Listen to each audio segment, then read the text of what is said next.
Hello, everyone. Sometimes I forget how rich the book of Ephesians is. It is so full of great stuff, and today is another very, very powerful passage for us. We are in chapter 4, verses 1 through 16. And the Apostle Paul starts the chapter off saying this: "Therefore, I, a prisoner for serving the Lord, beg you to lead a life worthy of your calling, which you have been called by God." Let's just take a second to unpack that. Paul is in prison in Rome. He's writing a letter to his friends in Ephesus. He spent a long time in Ephesus establishing the church there. So these are people he loves and is cared for greatly. And in large part, a part of why he is in prison is because of the things he was doing there, proclaiming Jesus Christ. And now he finds himself a prisoner for the Lord. And he's begging them to lead a life worthy of the calling to which they've been called by God. He's telling them, listen, I need you guys to step up into the positions and the role to which God has called you. Live a life worthy of it. So often I think that we get caught up in just the mundane of our own lives and the details that we forget sometimes the big picture. And that's where Paul takes it next. He goes on in verse 2 to say, "Always be humble and gentle. Be patient with each other, making allowances for each other's faults because of your love. Make every effort to keep yourselves united in the Spirit, binding yourselves together in peace."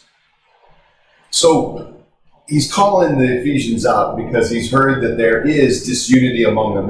They're arguing about details, and he is inviting them to come back and just listen.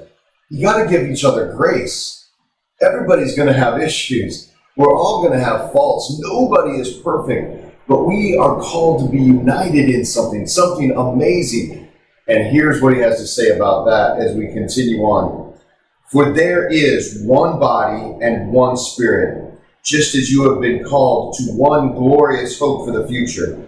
There is one Lord, one faith, one baptism, and one God and Father, who is over all and in all and living through all."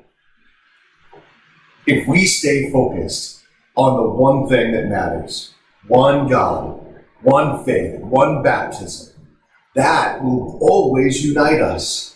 That's the thing about us as people. We will sometimes get hung up on details or ideas that take us in different tangents. But if our focus is always on God, then we will always be working our way together, no matter where we are.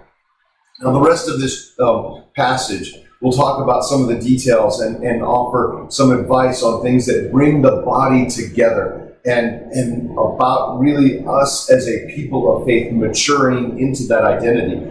But I want to hang on just these first few verses right now for us today. And just invite you to think about how we sometimes will get hung up arguing about details.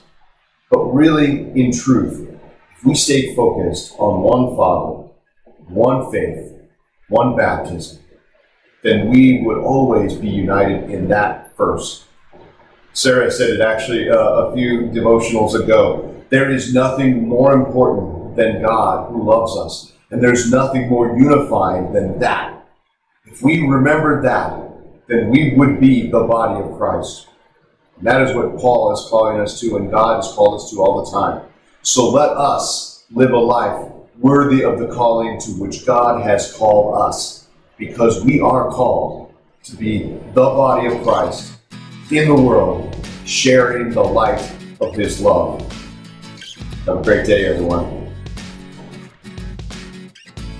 If these devotional videos are helpful to you, subscribe to our channel and click the notification button so you know when we post a new video.